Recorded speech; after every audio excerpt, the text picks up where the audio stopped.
자, 지금부터 풀벌레들의 작은 귀를 생각한 김기택의 시 해설 강의 시작하도록 할게요.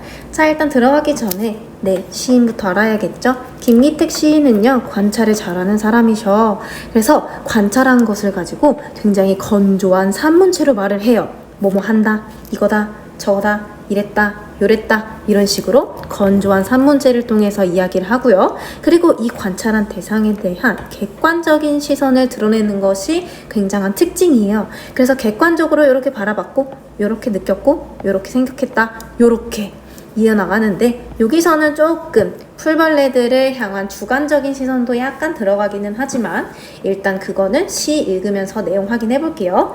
자, 일단 제목부터 보겠습니다. 풀벌레들의 작은 귀를 생각한대요. 그러면 나 누구 생각하는 거야? 누구 관찰하는 거야? 네, 풀벌레 관찰하는 거겠네. 그러면 여기서 나타나고 있는 시적 대상은 풀벌레가 되겠네요. 자, 여기까지만 알았으면 충분합니다. 그럼 들어가기 전에 한 가지 포인트가 중요한데요. 자, 무엇이 중요하냐면 우리 대조적인 시어 찾을 거예요. 하나는 세모고 하나는 동그라미, 얘네는 대조가 되는데 어떤 녀석들이냐면 세모는 인공적인 단어들, 인공적인 요소들, 그런 녀석들의 세모철 거고요. 그리고 동그라미는 자연적이고 생태계랑 관련된 그러한 단어들의 동그라미 쳐서 단어 사이, 소재 사이의 대비 확인하면서 들어가도록 할게요. 얘는 지금 이게 가장 중요해요. 자, 그러면 내용 읽어보겠습니다. 텔레비전을 끄자 풀벌레 소리 어둠과 함께 방 안 가득 들어오고 있대요.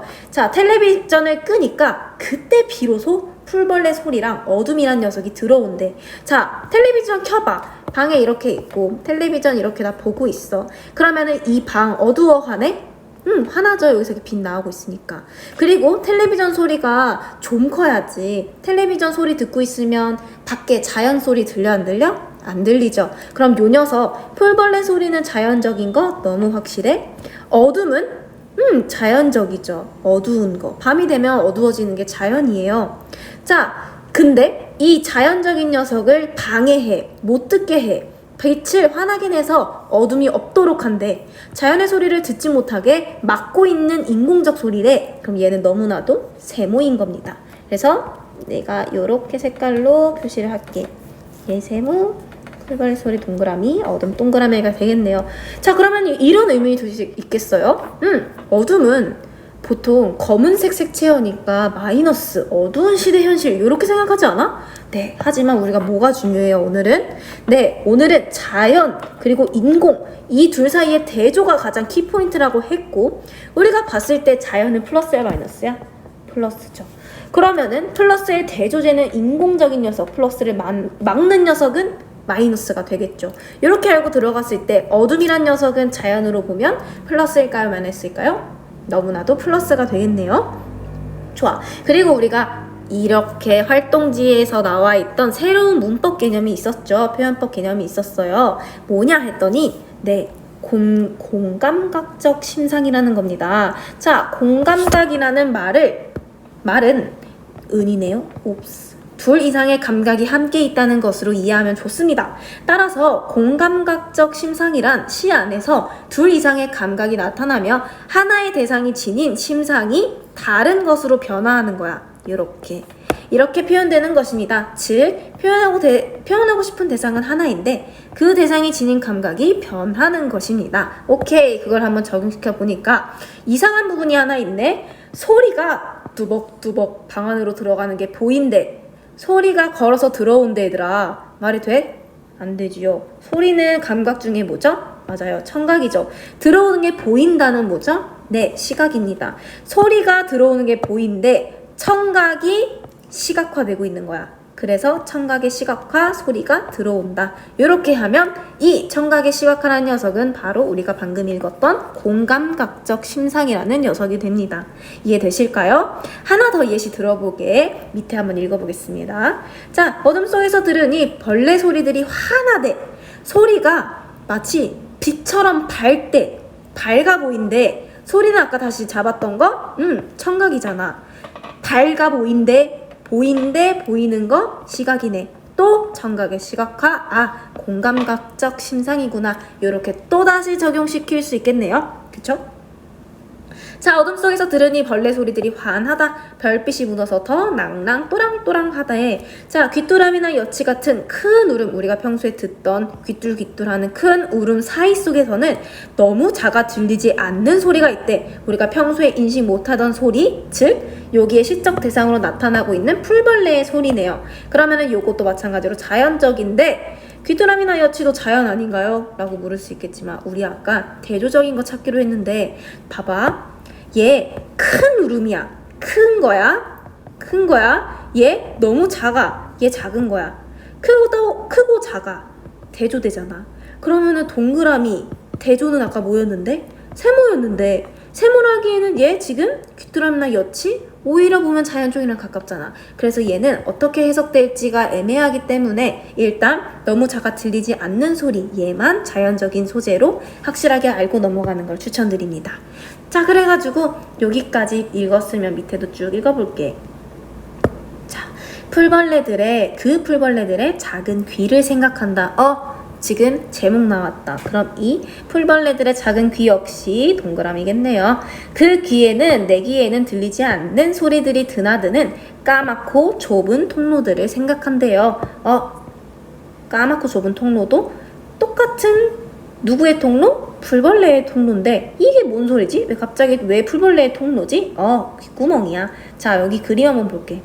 이거는 사람이지만 이렇게 귀가 있으면 얘들아, 우리 여기 안에 검었지? 그리고 여기까지 이렇게 달팽이관으로 막 이어져 있잖아. 이 검은색 통로를 지금 여기 이렇게 얘기하는 거야. 까맣고 좁은 통로라고. 그래서 이거 풀벌레들의 귓구녕이다. 이렇게만 알면 됩니다. 네, 그래서 까맣고 좁은 통로들을 생각한다. 그리고 하나 더 알아야 되는 게 있네. 생각한다. 뒤에 보니까 또 생각한다. 또 나오네. 생각한다가 반복되고 있어. 그쵸? 반복하는 이유 우리 두 가지라 그랬어. 첫 번째 리듬감, 두 번째는 의미 강조인데 어떤 걸 의미하냐 봤더니 풀벌레 소리에 대한 화자의 깨달음인 거야. 내가 평소에 듣지 못했던 아주 작은 소리들이 있구나 라는 것입니다. 자, 다시 돌아가서 그리고 그의 통로 끝에 두근거리며 매달린 여린 마음들을 생각한대. 그럼 누구? 아까 이 귓구멍 주인 누구죠? 풀벌레죠. 그럼 이 귓구멍 뒤에 달려있는 여린 마음도 누구 거? 풀벌레 거. 이렇게 이어지겠네요. 직관적으로 약간 설명하면 귓구녕 타고 이렇게 들어가면 밑에 심장 있잖아. 여린 달랑달랑하는 심장들, 그렇게 생각해도 괜찮고요. 어쨌든 풀벌레들의 마음을 생각한다라는 겁니다. 자, 뒤꿈치처럼 두꺼운 내 귀에 부딪혔다가 되돌아간 소리들을 생각한다. 한 번 더 반복하고 있고 하나씩 뜯어보면 뒤꿈치처럼, 뭐뭐처럼, 뭐뭐 같은 이렇게 직접적으로 비유하는 거 직유라고 했죠. 자, 두꺼운 내 귀에 부딪혔어. 내 귀는 어때? 이 풀벌레 소리라는 자연적인 걸 부딪히고 거부하고 있어. 이거 너무너무 세모다. 의미까지 봤더니 문명을 중시한 과거의 자아를 두꺼운 내기로 표현을 하고 있대. 그럼 너무나도 세모 소재네요. 자, 되돌아간 소리들. 그럼 이 소리들은 풀벌레 소리, 자연의 소리가 되겠네요. 자, 생각한다. 브라운관이 뿜어낸 현란한 빛이 TV, 옛날 그 갈색 TV 우리 아까 찾았지? 너무나도 세모. 그리고 그 TV에서 나오는 현란한 빛도 세모, 즉 문명 이야기하나 봐. 이 문명이 내 눈과 귀를 두껍게 채운데, 즉 문명의 소리에 익숙해지게 만들고 있다라는 거야. 그 울음소리들은 수없이 나한테 왔다가 축축 너무 단단한 벽에 놀라 되돌아갔을 거래. 또 되돌아갔대, 놀라서. 그럼 이 벽 너무 세모네요. 그럼 너무 단단한 벽? 대체 무슨 벽일까 봤더니 문명이 최고지. 야, TV가 얼마나 재밌는데 자연? 재미없어. TV 보는 게 제일 재밌어. 이러한 부정적인 인식, 이러한 단단한 인식, 단단히 박힌 인식, 단단한 벽, 이렇게 표현을 하고 있는 겁니다. 그래서 너무나도 단단한 인식에 놀라서 되돌아갔을 거야. 내가 아무리 소리내도 쟤는 저렇게 생각하고 있으니까 내 얘기를 안 듣겠구나 하고 돌아갔을 것이다 라고 생각을 하네요.